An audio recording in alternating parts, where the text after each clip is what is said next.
گناہ کیا ہے؟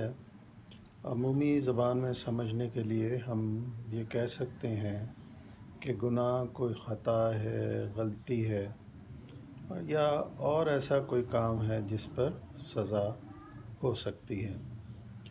گناہ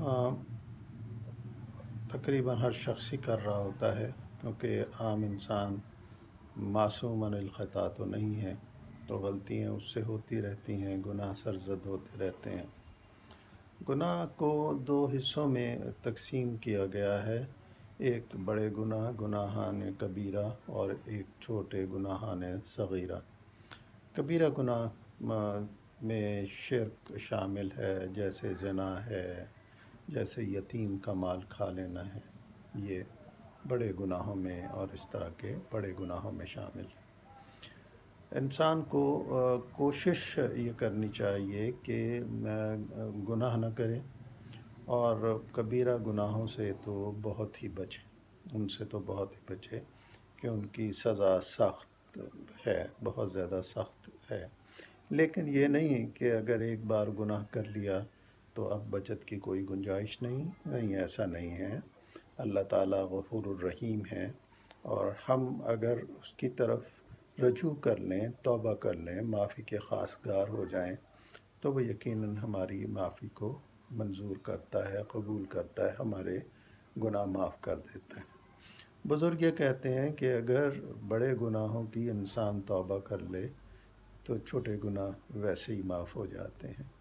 تو لہٰذا ہمیں کوشش یہ کرنی چاہیے کہ بڑے بڑے گناہوں سے ہم بچتے چلے جائیں، لیکن اس کا مطلب یہ نہیں ہے کہ چھوٹے گناہ کرتے چلے جائیں، نہیں۔ عمداً ہمیں ایسا نہیں کرنا چاہیے، جان بوجھ کر ایسا نہیں کرنا چاہیے، اور اگر غلطی سے ہو جائے تو پروردگار معاف کرنے والا ہے۔ اب بعض اوقات ہمیں یہ احساس ہی نہیں ہوتا کہ ہم نے گناہ کیا ہے، تو اب کیا کیا جائے؟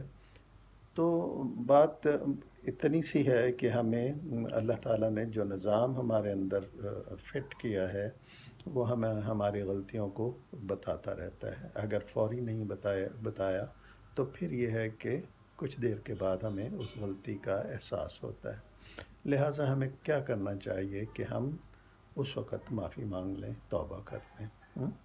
توبہ کے لیے کہا یہ جاتا ہے کہ آخری سانس سے پہلے اگر ہم توبہ کر لیں تو اللہ تعالیٰ غفور الرحیم ہے، توبہ قبول کرنے والا ہے۔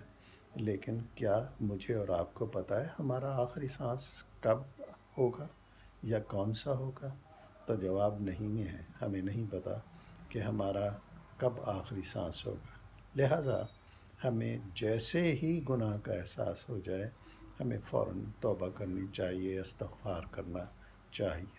اور حضور پاک علیہ الصلوۃ والسلام دن میں 70 بار استغفار کرتے تھے۔ جب نبی رحمت جو اللہ کے محبوب پاک ہیں وہ استغفار کرتے ہیں تو پھر ہم کس کھیت کی مولی ہیں؟ ہمیں تو بہت زیادہ استغفار کرتے رہنا چاہیے تاکہ ہمارے گناہ معاف ہونے کی سبیل ہو جائے۔